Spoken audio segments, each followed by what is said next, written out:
여러분 안녕하십니까? 정통 주식 채널입니다. 2021년 9월 22일 수요일인데요. 추석 연휴 마지막 날입니다. 편안한 추석 명절 보내시고 계신지요? 오늘 시장에서는 우리가 연휴 동안에 그 제가 연휴 전에 시황을 할 때 우리 주식시장에서 중국의 헝다그룹에 대한 디폴트 가능성, 이것이 연휴 중에 가장 큰 관심사일 것이다. 그리고 예전 같으면 증시에 특별한 악재가 없으면은 대부분이 연휴가 3일 이상 지속될 때 연휴 전에 주식을 사서 보유하고 갈 것인가 또는 매도하고 갈 것인가 이런 것들이 관심사였었는데, 이번 같은 경우는 주식시장에 특별한 호재보다는 악재가 누적돼 있는 이런 상황이어가지고, 우리가 여하튼 그 해외 시장이 우리 쉬고 있는 사이에 주가가 큰 폭으로 하락해서 우리가 잠시 그 소나기는 피할 수 있는 그런 상황이었기 때문에 어떤 면에서는 우리한테 그나마 다행이었던 추석 명절이 아니었던가 그렇게 생각이 되는데요. 그렇지만 어차피 예정돼 있는 그런 이것이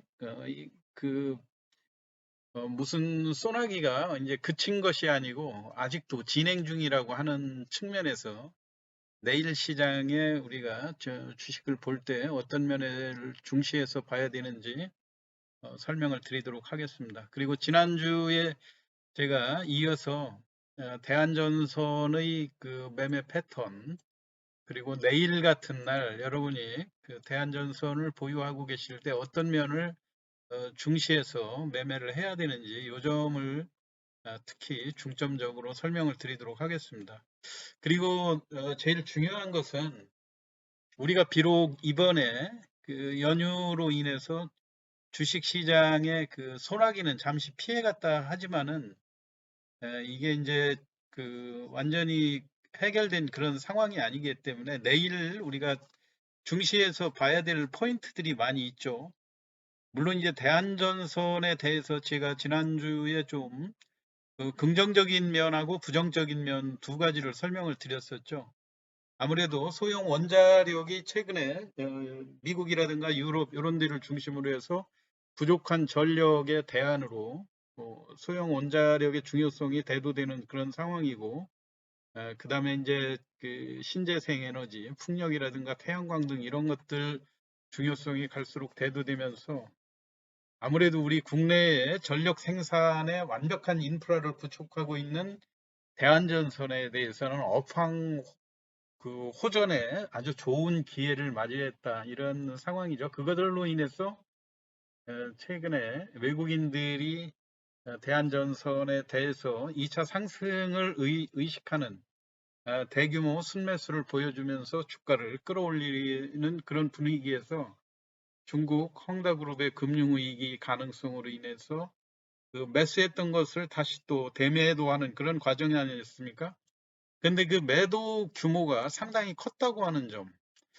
그래서 단기적으로는 지금 추세가 하락되는 그런 상황인데, 여하튼 연휴 중간에 우리는 직접적으로 일단 하락은 피했지만요. 지금 오늘 우리가 쉬고 있는 이 와중에도 특히 대만 증시가 2% 넘게 지금 하락돼 있는 그런 상황이고, 일본도 약세였죠. 오늘 0.6% 200엔 정도 다소 약한 모습으로 하락을 하는데, 어, 좀 연휴 쉬고 있는 중간에 특징적인 것은 다우지수하고 나스닥도 큰 폭으로 하락을 했었죠. 근데 어제 같은 때 조금 회복되고 끝나긴 했는데, 일단 미국 시장에서도 직접적으로 헝다그룹에 대한 영향이라기보다는 미국은 이제 중국 아시아발 그런 금융위기가 예정이 돼 있으니까 내일 저녁으로 예정돼 있죠. 목요일 날. 목요일로 예정돼 있는 FOMC에서 금리 인상이라든가 테이퍼링에 대한 일정을 앞당길 가능성이 있다, 이런 측면이에요. 그래서 이제 요것도 우리가 중요시 봐야 되고, 특히 이제 23일 날 목요일 날 내일이죠. 내일 그 헝다그룹이 돌아오는 그 이자, 부채에 대한 이자가 약 990억 정도가 되는데 이걸 무난히 납입할 수 있을 것인가? 이런 것들 납입하면 아무래도 이제 현금에 대한 보유의 그 유동성이라든가 이런 것들이 그렇게 당장 부족하구나 그런 인식은 안 가질 수 있겠지만은 만일에 이런 것들을 메꾸지 못했을 경우에 그 추가적으로 우리가 그 지금 진정돼 가고 있던 그런 시장이 다시 한번 충격을 받을 수 있다고 하는 점. 그래서 여하튼 우리가 이런 시장에서 주의해야 될 것은 근거 없는 낙관론 이런 것들로 아, 지금 중국이 이 헝다그룹에 대해서 그냥 부도가 날 수 있도록 방치하진 않을 것이다. 중국 당국이 개입해서 잘 완만하게 수습할 것이다 하는 그런 근거 없는 낙관론을 제일 주의를 해야 된다고 생각이 되고요.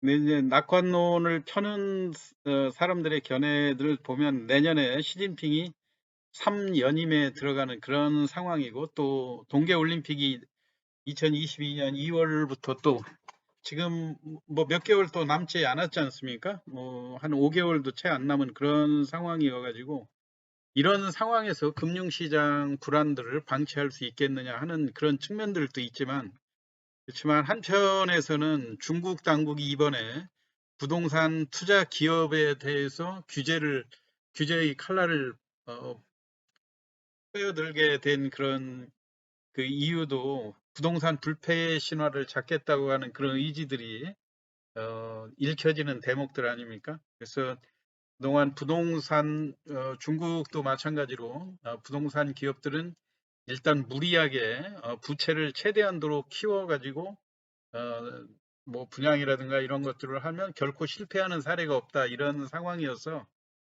이거에 대한 칼날을 들이댄 그런 상황이어가지고 과거 그 미국 시장이라든가 리먼 이런 사태에 나와서 무제한 돈을 풀어가지고 수습을 하는 이런 경우하고는 중국의 수습의 방식은 분명 차이가 있을 거다 하는 이런 우려들도 만만치 않게 대두가 되는 그런 상황이죠. 왜냐하면 최근에 중국이 빅테크에 대한 규제라든가 뭐 이런 거를 통해서 알리바바 같은 기업들도 결국은 국유화 시키는 그런 상황들로 많이 갔고요.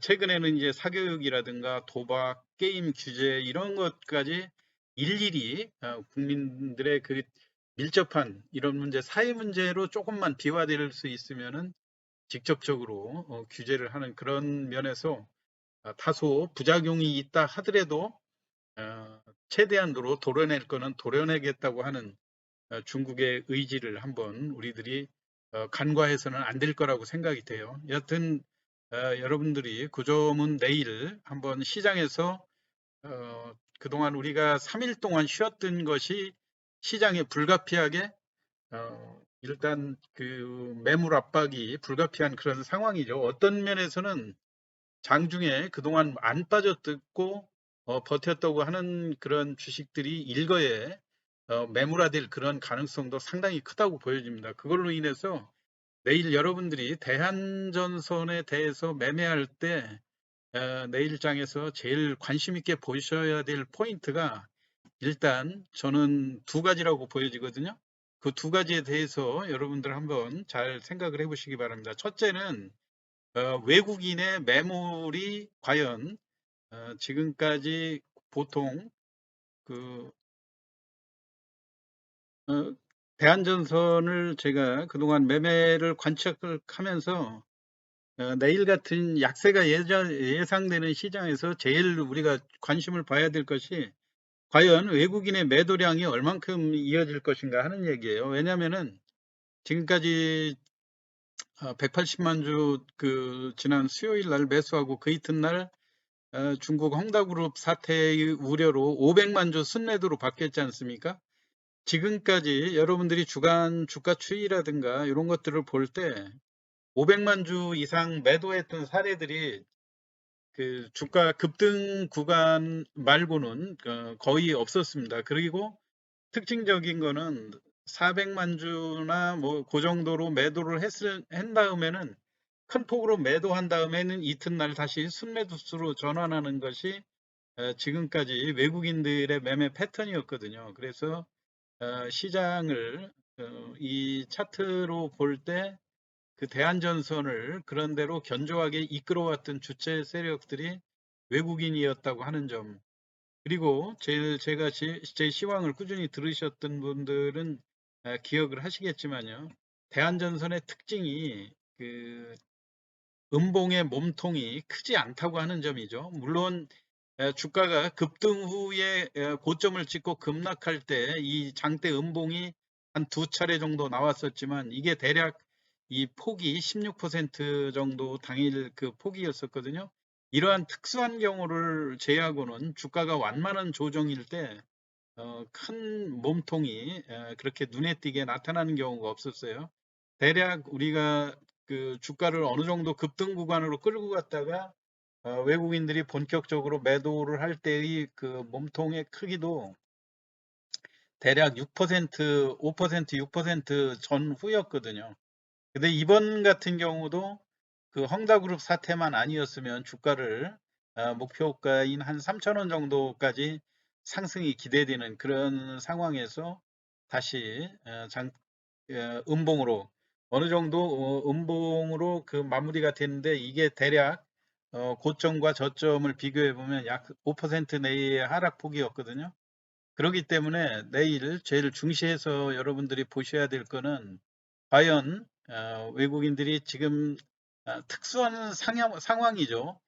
그 기업 내부적인 그 문제, 그 재무적인 리스크라든가 영업 환경에 대한 그 악재가 아니고 순수하게 외부적인 요인에 의해서 주가가 조정받는 그런 사례 아닙니까? 그런 경우에 과연 외국인이 기존에 우리가 보던 그런 폭보다 500만 주가 넘는 그러한 매도를 내놓은 그런 상황에서 전에 같으면 이걸 저점 매수, 그 이튿날부터는 저점 매수의 기회로 활용을 했었는데 오히려 이제 분위기가 하락으로 기운 이런 상황에서 과연 500만 주가 넘는 매물이 내일 쏟아질 것인가 여부. 만약에 저는 500만 주가 넘는 이런 매물들이 나오고 하락 폭이 6%가 넘는 거의 장중 저점이 10%가 넘는 이런 상황이라고 그런다면은 여러분들이 대한전선에 대해서 극히 보수적으로 보셔야 될 것 같다.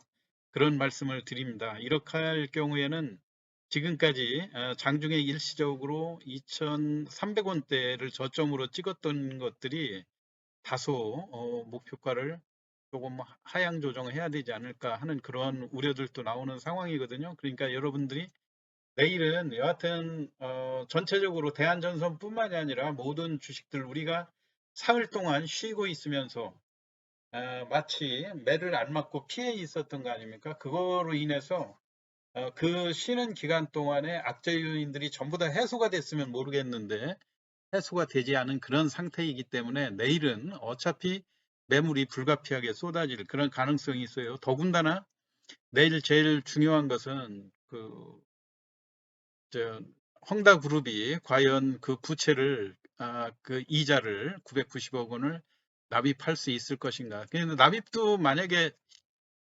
일찍 납입했다는 소식이 들면 장중에 그 해외 시장이라든가 이런 데가 플러스로 돌아서는 그런 상황이 될 수 있겠죠. 그런데 그것도 있지만은 미국 시장이 또 9월 22일 목요일 저녁에 그 아시아권의 금융위기에 대비해서 또 추가로 금리 인상이라든가 테이퍼링 일정을 앞당길 그런 가능성도 있어서 이래저래 내일은 목요일 날 다소 보수적으로 대응을 해야 되는 그런 상황이라고 생각이 됩니다. 여하튼 여러분들 두 가지 포인트 대한전선에 대해서 과연 낙폭이 얼마나 될 거고 그동안 매도로 500만 주의 매도세를 보였던 외국인이 추가로 또 매도 물량을 늘릴 것인가. 만약에 고맙게도 순매수로 전환을 한다 그런다면 오히려 주가가 하락할 때 적극적으로 단기 반등을 염두에 둔 매수로 전환할 가능성도